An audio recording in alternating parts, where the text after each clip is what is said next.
We all wonder, don't we? Staring into the quiet space left behind, feeling the profound absence. What becomes of consciousness, that vibrant spark of awareness, once the body ceases its complex symphony? Is it truly just ... An end? A fade too? Black, absolute and final?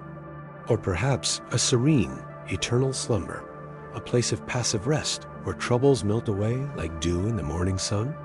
The whispers of the ages, the quiet hum of Sabadoria ancestral, suggests a continuity, but our modern world often shies away from such deep contemplation, preferring the comfort of the known or the stark simplicity of oblivion. But what if the narrative we've been fed, generation after generation, through hushed eulogies and solemn rites, is profoundly incomplete? What if the truth is far more dynamic, far more active, even ... bustling? What if those we mourn aren't merely resting in peace, but are, in fact, incredibly busy? It's a question that scrapes against the edges of our deepest fears and our most fervent hopes. It challenges the very foundations of how we perceive life and death, that ultimate boundary line we presume to understand. Is death a wall, or is it merely a veil? A transition, not a termination? Stay with me? This isn't about abstract theology or comforting platitudes. This is about piercing through the conventional wisdom, the carefully constructed narratives that have perhaps kept certain mysterios occultos from plain sight. Imagine, if you will, that death is not a cessation, but an awakening, a shedding of the heavy cloak of physicality to reveal a state of being far more aligned with the soul's true essence. We've been conditioned to see the end of physical life as the end of everything that matters, or at best, a static assignment to a fixed destination. But consider the possibility that this view is not only limited, but fundamentally mistaken. What if death is, in essence, a mirror, not a judgmental figure on a throne, but a vast, clear surface reflecting back the intricate tapestry of the life just lived, showing cause and effect with startling clarity, stripped of the ego's filters and the world's noise? Our traditional frameworks often paint a picture of stillness post-mortem, heaven as eternal choir practice, hell as eternal torment. Both imply a fixed state. But what if the reality is one of intense activity, of learning, of processing, of continued evolution? This is where the extraordinary insights of Edgar Cayce, the sleeping prophet, offer a radically different perspective. His readings, often dismissed or confined to the fringes alongside other perceived textos prohibidos of unconventional thought, describe not a passive afterlife, but a vibrant, energetic existence. He speaks of souls in a state of intense engagement, a continuation of the journey rather than its conclusion. Cayce described a realm beyond the physical, often referred to as the astral plane. It's not a place built of brick and mortar, but of thought, emotion, and pure energia cosmica.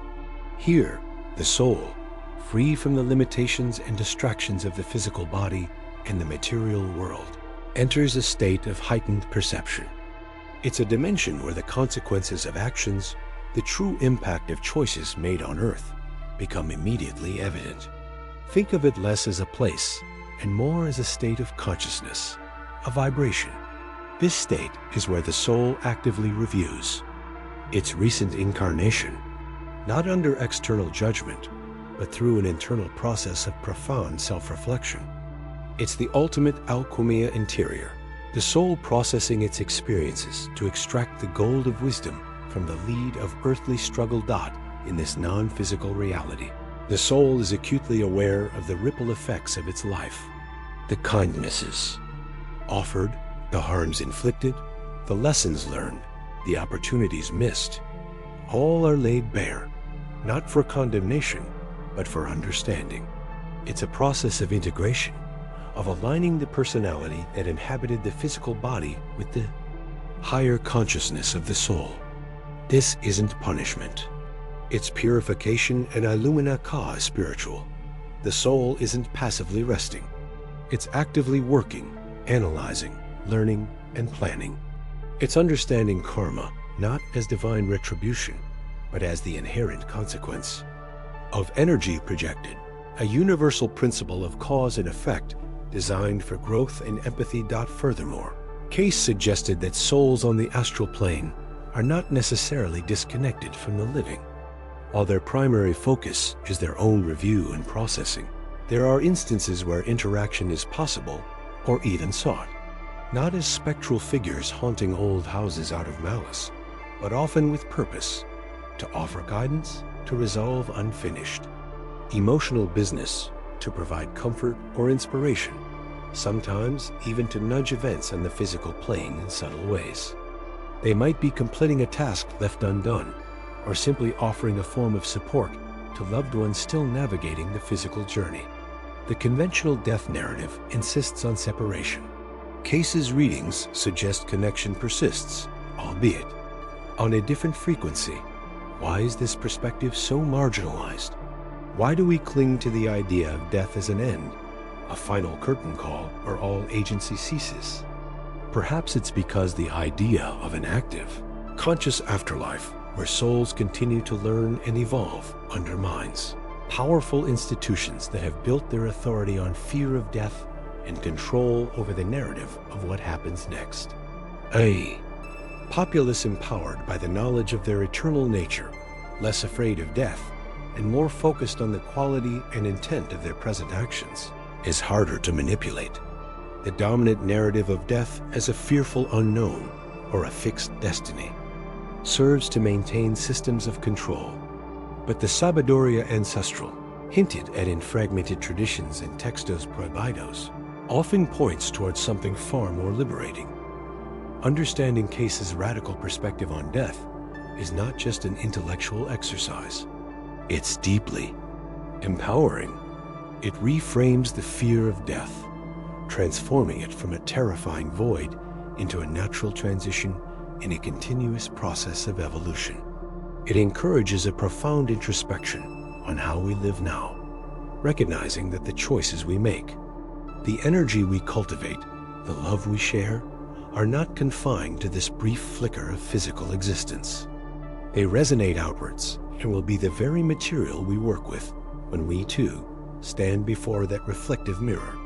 Death, then, becomes the ultimate prompt for living with intentionality, with authenticity, and with an awareness that this life is a crucial chapter, but by no means the entire story.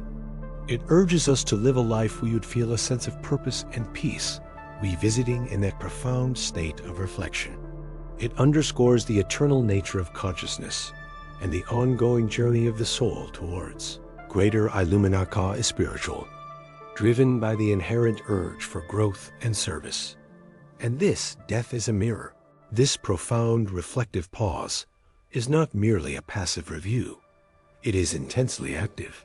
It is a period of crucial work, a continuation of the soul's journey. Imagine it as an accelerated form of alchemia interior, where the dross of unresolved emotions, misunderstood lessons, and misaligned energies is confronted and potentially transmuted. The consciousness, freed from the dense physical form, operates on a different frequency, interacting more directly with the universal energia cosmica that permeates all planes of existence. It is in this state that the true nature of the individual's vibration, cultivated through their physical life, becomes undeniably apparent. The activity lies in the soul's inherent drive towards integration, towards understanding, towards aligning itself more perfectly with the divine source. It's a process of sorting through the echoes of the life lived, discerning the true from the false, the loving from the fearful. This intense self-evaluation, prompted by the mirroring of one's own actions and intentions, fuels the soul's desire for further growth, for correction, for service. It is far from eternal rest. It is a dynamic state of becoming. The sabiduría ancestral, whispered in the misterios ocultos and hinted at in certain textos prohibidos, often speaks of souls engaged in activities beyond the veil, learning, healing, guiding, preparing for subsequent phases of their journey towards full Illumina Ka spiritual. Cayce's readings echo this, depicting not a static heaven or hell, but vibrant, purposeful planes of existence where souls continue their education and service, their readiness for which is determined by the quality of their inner work. The alchemia interior, performed both during physical life and in the immediate post-mortem state. This active afterlife underscores the immense importance of living with intention now, for the work continues seamlessly. So, when we speak of challenging the traditional view, the quiet sleep, the static reward or punishment, we are speaking of acknowledging this inherent dynamism. Death is not an endpoint. It is a transition into a state where the consequences of one's earthly sojourn are not judged externally, but experienced internally. It is the soul encountering itself, unmasked by the physical form. The Sabiduría Ancestral, often encoded in the Misterios Ocultos and found in Textos Prohibidos that speak of soul journeys, reveals this truth. The afterlife is less a destination and more a process of integration and alignment. The individual vibration, the very essence of one's being shaped by the alchemia interior performed throughout life. The transformation of base thoughts and emotions into higher frequencies is now bathed in the pure energia cosmica. There is nowhere to hide for one's own reality. This is where the concept of death as a mirror truly takes hold. The soul sees its true reflection, not in water or glass, but in the very fabric of consciousness, reflecting the impact of every thought, word, and deed on itself and on the interconnected web of life. This reflection is not punitive. It is informational, crucial for the soul's continued journey towards Illumina Ka spiritual. It reveals what lessons remain, what imbalances need correcting, what service still needs to be rendered. This stark clarity is the impetus for the next phase, be it further refinement on other planes, or the decision to re-enter the physical realm for specific karmic balance or service. The traditional view offers comfort in finality. The ancient view, echoed by Cayce, offers purpose and continuity. The mirror doesn't just show, it activates. This state isn't passive rest. It's an intense period of assimilation and planning. The soul, seeing itself bathed in the full spectrum of energia cosmica, understands its energetic composition, its vibrational frequency, far more clearly than it ever could within the dense confines of the physical body. This is the true awakening Cayce spoke of. Not waking from sleep, but waking to reality unvarnished. The processing of this mirrored reflection is the soul's work, driven by the inherent urge towards growth, and Illumina Ka is spiritual. It's not a judgment handed down, but a self-evaluation guided by the soul's own higher wisdom and the universal laws of cause and effect. The Sabiduría Ancestral, encoded in the symbols of Misterios Ocultos and hinting within obscure passages of Textos Prohibidos, has always pointed to this dynamic continuum. Death is merely a veil lifted, revealing the workshop of the soul. Here, the alchemia interior continues, but now without the resistance of physical matter. Thoughts crystallize into understanding faster. Emotional residue is confronted directly. The question isn't were you good or bad, but what did you learn? What is your energetic signature now? What service aligns with your current vibration? This active processing leads directly to the next phase, be it a period of healing and integration in higher dimensions, or the conscious choice to undertake another physical sojourn, armed with the profound clarity gained from the mirror. The soul is a perpetual student, and death is simply the transition between semesters, a moment of intense review before the next curriculum is chosen or assigned by cosmic necessity. The astral plane, as Cayce described it, is less a place and more a state of being, an energetic medium where consciousness functions without the limitations of the physical.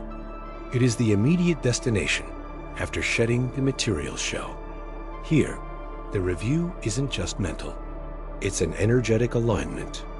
A very environment shifts and reforms based on the soul's dominant frequency, its accumulated emotional and mental patterns from the earthly life. This direct feedback loop facilitates intense self-awareness. The alchemy interior reaches a new intensity because the resistance of gross matter is gone. Thoughts and feelings manifest more quickly, revealing the true nature of the soul's journey thus far. It's a dimension composed of refined energia cosmica, responsive to the slightest shift in consciousness. The so-called lessons are not abstract concepts, but lived energetic realities experienced without filter. It is here that the deeper implications of physical interactions, the true impact of one's actions and intentions, are fully grasped. This reflection and recalibration are crucial for integrating the experiences of the physical life into the soul's larger evolution towards Illumina Ka spiritual. The Sabiduría Ancestral, whispered through ages and veiled in textos prohibidos and the language of mysterios ocultos, speaks of this intermediate state, this necessary period of assimilation before the soul can ascend further or prepare for another descent. It's not purgatory, but a necessary processing center, a cosmic library and healing spa rolled into one, tailored specifically to the soul's needs at that moment. The clarity gained here informs the choices made next. Does the soul need a period of rest and integration in higher dimensions? Or is the impetus for service and learning so strong that another physical incarnation is chosen? The astral plane is the critical pivot point. It's where the soul, stripped bare of physical illusion, truly sees its energetic signature. This isn't judgment in a traditional sense, but an unvarnished self-assessment powered by the refined energia cosmica of that realm. The lessons learned, the karmic threads woven, all become luminous, tangible. This intensive period fuels the soul's alchemia interior, transforming raw experience into spiritual insight. It's a state anticipated by the Sabiduría Ancestral, hinted at in textos prohibidos, and encoded in the language of mysterios ocultos. It's the crucible where the true why behind suffering and joy is revealed. The soul directly perceives the impact of its vibrations, its intentions, on the fabric of reality, including the lives it touched. This clarity is essential for determining the next step. Does the soul crave rest and integration in higher, less dense dimensions, basking in the pure light of Illumina Ka spiritual already attained? Or does the intense understanding of service and the desire to balance karmic debts pull it back towards physical manifestation? The processing isn't punitive, it's revelatory. It's a necessary integration before the next phase of the soul's eternal journey. This period is often misinterpreted, distorted into concepts of hell or purgatory by traditions that fear direct self-knowledge. But it is simply the soul seeing itself honestly, perhaps for the first time without the filters of the physical body and ego. It is death acting as a perfect mirror. This reflection isn't about punishment, but about perfect, objective understanding of cause and effect. Every thought, every deed is re-experienced from the perspective of those affected. This direct empathic immersion solidifies the lessons. The desire to return for service or to further integrate arises organically from this profound self-awareness desired. This is where the processing in the mirror, seeing the ripple effects, becomes the catalyst for the next action. For some souls, the clarity is so profound, the understanding of unfinished resonance so acute, that a period of subtle interaction with the living becomes a natural, albeit temporary, extension of their journey. It's not about being trapped, but about being driven by purpose revealed in that reflective state. This potential for interaction is an ancient understanding, part of the Sabiduría Ancestral, often obscured or distorted, hidden within *** textos. Prohibidos *** that speak of the soul's continued agency beyond the physical form. These souls, operating on the astral or subtler planes, don't necessarily appear as spectral figures. Their interaction is more often energetic, a gentle guidance felt as intuition, a powerful resonance in dreams, or through carefully orchestrated synchronicities that nudge the living towards resolution or insight. They are utilizing the fundamental, energia cosmica that binds all things, attempting a subtle form of alchemia interior, both within themselves and in the consciousness of those they connect with. It is a delicate dance within the mysterios occultos, a form of service driven by love or the potent need for karmic balance. This interaction contributes to the broader tapestry of Illumina Ka spiritual, potentially for both the soul and the individual receiving the subtle influence. It's a sign that the soul is far from passive, continuing its active evolution, sometimes needing this final terrestrial resonance to truly integrate the lessons from the Great Mirror before moving fully into higher realms or preparing for a subsequent incarnation. It's not haunting. It's homework, or perhaps divine assistance orchestrated from beyond the veil. A final act before deeper rest or a new cycle begins. This distorted view, this incomplete narrative peddled by many societal structures, doesn't serve the soul's evolution. Why is it incomplete, you might ask? Because a population steeped in fear is demonstrably easier to manage. If death is presented merely as cessation, a final void, or an unpredictable external judgment, it cultivates anxiety and dependence. This fosters compliance, makes individuals less likely to deeply question authority, less likely to truly explore the profound depths of consciousness and their own divine connection. A narrative of passive rest or eternal, fixed reward punishment actively strips away the very agency, the conscious participation, the work we've discussed, that the soul continues beyond the veil. It suppresses the vital understanding that death is inherently a transition, a complex, purposeful stage interwoven into the soul's grand, multi-incarnational arc. This suppression isn't accidental. It's a deeply rooted, perhaps even unconsciously ingrained departure from ancient understanding, from the profound Sabiduria ancestral that recognized the cyclical nature of existence, life, death, rebirth, evolution. The truths preserved within certain textos prohibidos, those volumes speaking plainly of the soul's enduring journey, the intricate fabric of cosmic law, and the palpable potential for conscious interaction across dimensions, have been systematically marginalized, misinterpreted, or outright hidden to enforce a more controlling paradigm. This deliberate obfuscation limits our potential for genuine Illumina Ka spiritual, binding us to a constricted materialist horizon. It ensures the mysterios occultos of the soul's continued labor, its ongoing alchemia interior in refined energetic states, and its interaction with fundamental energia cosmica remains safely out of reach, preventing humanity from fully grasping its own eternal power and inherent nature. This fear-driven narrative twists the mirror of death.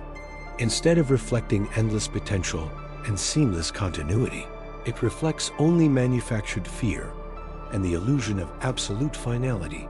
It creates a fearful, passive anticipation of external judgment, an angry deity poised to punish. But the profound truth, hinted at in the Sabiduria ancestral and encrypted within certain textos prohibidos, is far more intimate, far more empowering, though perhaps initially more confronting. The judgment is not an external verdict, but a piercing, utterly honest reflection of one's own being. Imagine a mirror, but one that reflects not just the physical form, but every thought, every intention, every subtle ripple of energy emanating from your soul throughout that incarnation. It shows the impact of your actions on yourself and others, the opportunities taken and missed, the moments of true alignment with cosmic law, and the detours into dissonance. There's no external voice condemning you. The review is the soul, witnessing itself, experiencing the natural consequence of its choices, through the lens of universal truth and love. A truth often among the mysterios occultos of our current age. This self-seeing is the engine of growth. It is the critical phase of alchemia interior, post-incarnation, where the soul, bathed in the pure light of energia cosmica, begins the process of assimilating lessons, purifying distortions, and realigning its vibrational frequency. This is the authentic path to genuine Illumina Ka spiritual, born not of dogma or fear, but of profound self-knowledge and conscious integration of one's lived experience into the soul's eternal tapestry. The distortion of this process into a punishing judgment is a key mechanism for maintaining control, for preventing humanity from understanding its inherent divine nature and the continuous, self-directed work of the soul. This deep seeing, this honest accounting, bathed in the light of pure energia cosmica, naturally reveals the patterns, the lessons not fully grasped, the debts of karmic imbalance incurred not as sin, but as energetic disharmony. It illuminates the potential unfulfilled, the capacities dormant. From this state of crystal clarity, unburdened by the physical form's limitations, the soul reviews possible trajectories for further growth. The decision to reincarnate is therefore not a sentence, but a profound act of courage and will. It is the soul choosing the specific classroom, the unique challenges, the relationships necessary to continue the alchemia interior, to integrate those unlearned lessons, to balance those energies, to express dormant potentials, and crucially, to fulfill service. This understanding is part of the deep sabiduria ancestral, often simplified or twisted into punitive myths across ages, becoming one of the mysterios occultos, kept from the general populace, preventing full Illumina Ka spiritual. The journey through reincarnation is not merely cyclic survival. It is a deliberate progression towards greater Illumina Ka spiritual, not just for the self, but in service to the whole. Service isn't a duty imposed from without, but the natural radiation of a soul moving closer to its divine source, its core essence. It's the soul's way of giving back, of contributing to the grand cosmic tapestry, utilizing the energia cosmica in conscious creation. This perspective, often alluded to in textos prohibidos or relegated to the fringe, challenges the very foundation of fear-based spiritual systems. Challenges the very foundation of fear-based spiritual systems. It reveals a universe of conscious causation, not arbitrary judgment. In that liminal space between lifetimes, the soul doesn't merely rest. It actively plans. It examines the tapestry of past existences, identifies the threads needing strengthening, the colors yet to be woven, the patterns incomplete. This analysis, guided by the soul's innate wisdom and higher guidance, determines the curriculum for the next earthly sojourn. The conditions chosen, the family, the era, the challenges, the talents to cultivate are not random misfortune, but carefully selected lessons to facilitate further alchemy interior, to refine the self, to integrate fragmented aspects, and crucially, to bring forth that inherent Illumina Ka spiritual, not just for personal gain, but for expression in the world. Service, then, isn't some external commandment imposed upon a struggling sinner, but the inevitable flowering of a soul, approaching congruence with the divine source of all energia cosmica. As the alchemia interior progresses, as the veils lift, and sabiduria ancestral is reclaimed through experience, the soul naturally radiates helpfulness, understanding, and compassion. It becomes a conscious conduit for the greater good, its very being an act of service. This profound truth, that life's challenges are self-chosen opportunities for growth and service, that we hold the reins of our own evolution, is a powerful one. It empowers. And such empowerment is often relegated to the mysterios occultos, hidden within textos prohibidos, precisely because it dismantles systems built on dependence and fear.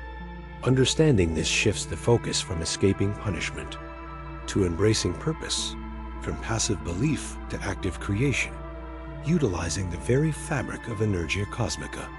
The soul's choice for reincarnation is thus the ultimate act of taking responsibility, an embrace of the journey towards embodying the Illumina Ka as spiritual that is its birthright, contributing its unique note to the universal harmony.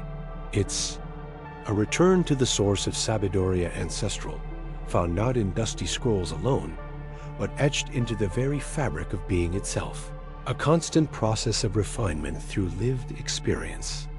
And the service? It arises naturally ... This brings us to the very soil of this plane, doesn't it? Earth isn't a holding cell or a waiting room.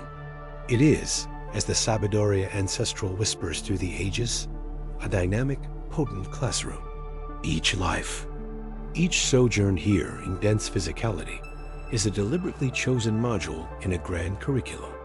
We come not to be judged, but to learn, to experience, to integrate lessons that can only be grasped through direct engagement with the myriad facets of creation and relationship. Consider karma not as a punitive system imposed by some distant deity, but as the fundamental law of cause and effect operating within the field of Energia Cosmica. It's the universe's perfect feedback mechanism, ensuring that whatever energy we project in thought, word, or deed eventually resonates back to us. This isn't about punishment, it's about perfect understanding. How else does one truly comprehend the weight of suffering inflicted unless one has, in some form or another, walked in those very shoes? This experiential feedback loop refines the soul, breaking down the illusion of separation and building genuine, profound empathy. It's a critical stage in the soul's alchemia interior, transmuting the lead of ignorance into the gold of compassionate understanding. This is often overlooked, even deliberately obscured in the Mysterios Occultos, and locked away in what became Textos Prohibidos, because a being who understands their own agency in creating their reality, and who understands the learning purpose behind challenge, is infinitely harder to control. This wisdom, this Illumina Ka as spiritual, regarding the purpose of earthly existence and the mechanics of karma, is not just intellectual knowledge. It's an integration at the very core of being, propelling the soul towards increasingly higher vibrational states and a natural inclination towards service. The lessons here are designed to burn away the dross of ego and fear, revealing the inherent divine spark, reconnecting us to the source of all Sabiduria Ancestral embedded in the fabric of existence itself. We are here to learn empathy through experience, shaping the Energia Cosmica around us and being shaped by it in return. Sabiduria Ancestral, embedded in the fabric of existence itself. We are here to learn empathy through experience, shaping the Energia Cosmica around us and being shaped by it in return. Yet, this path of growth doesn't cease with the physical shell's dissolution. Indeed, for many souls, having refined their understanding through earthly trials and having integrated the lessons of service, the opportunity arises to continue their contribution from realms beyond the immediate vibration of physical matter. These are the souls who choose, not out of obligation, but out of an overflowing wellspring of compassion and purpose, forged through their alchemia interior, to remain connected to the earthly sphere. They become the whisperers in the wind, the subtle nudges of intuition that avert disaster or guide toward opportunity, the guardians who offer protection through unseen energetic shielding, the messengers who plant seeds of insight or creative inspiration in receptive minds. Their work is part of the larger tapestry of existence, a continuation of the flow of Sabiduria Ancestral, guiding all life towards greater harmony and evolutionary progression.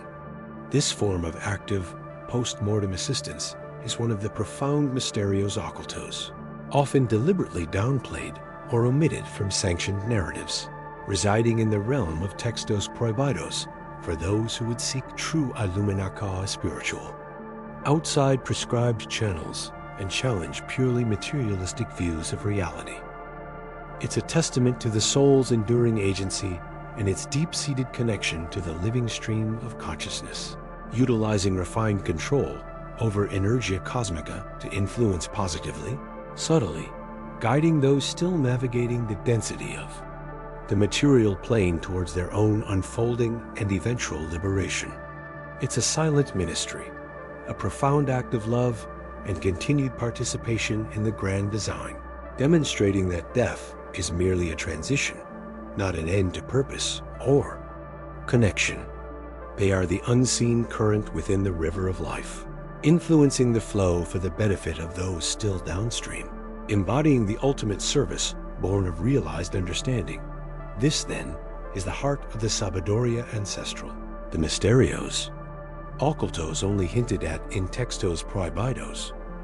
Death becomes the ultimate alchumia interior, a dissolution into pure Energia Cosmica for final Illumina Ka spiritual. What cosmic potential awaits your own soul's release? Share your reflections below. Like and subscribe to join our quest for hidden truths. Next, we delve into the echoes of eternity within the Akashic Records.